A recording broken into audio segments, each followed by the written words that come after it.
Warning. Our YouTube channel and its videos may contain scenes, language, and content that may not be appropriate for all audiences. These videos include surveillance footage, undercover pursuit of suspects, actual police and rescue operations, and fearless confrontations.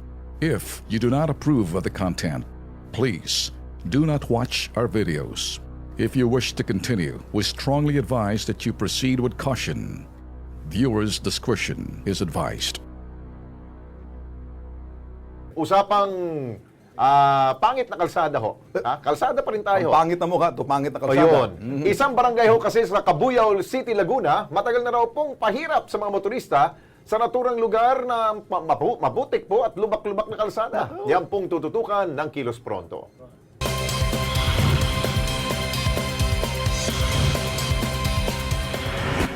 Tahimik at payak lamang ang pamumuhay ng mga residente ng barangay Banay-Banay sa lungsod ng Cabuyao, Laguna. Pagtatanim ang pangunahing hanap buhay ng mga tao dito. Ngunit sa paglipas ng panahon at paglago ng estado sa naturang lungsod, tila isang marka ng kahapon ang patuloy pa ring makikita rito. Matagal na raw na ganito ang lagay ng kalsadang ito na kumukonekta sa mga barangay ng Nyugan at Banay-Banay. Lubak-lubak, maputik at mistulang isang sakahan lamang ang naturang kalsada.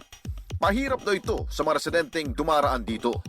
Ayon kay Mark Ansen Carillo, residente ng barangay Banay-Banay, ang naturang kalsada nagdudulot daw ng aksidente sa mga dumaraang motorista. Marami pong na-aksidente. Minsan may nahuhulog na tricycle dan, mga motor. Kita doon sila dan. Pababa sa palayan. Nakal na yan. Hindi, talaga yan. Matagal na siguro yan na ganyan, mga ilang taon na rin. Dagdag pa niya, kahit daw sana na ipaalam ang kalagayan ng naturang kalsada sa gobyerno, hindi pa raw nagagawa. Kasi kung nasabi sa barangay, nagawa na yan eh. Nabigyan na ng pondo yan dun eh.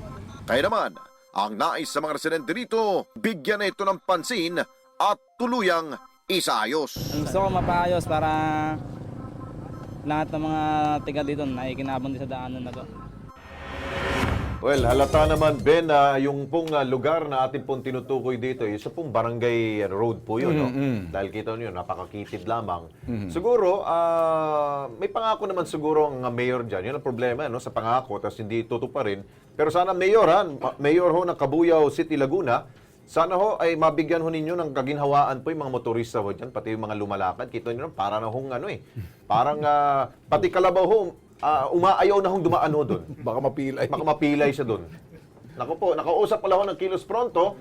Ito pong Executive Assistant po ng Cabuyao City, Laguna na si Carlos Belia.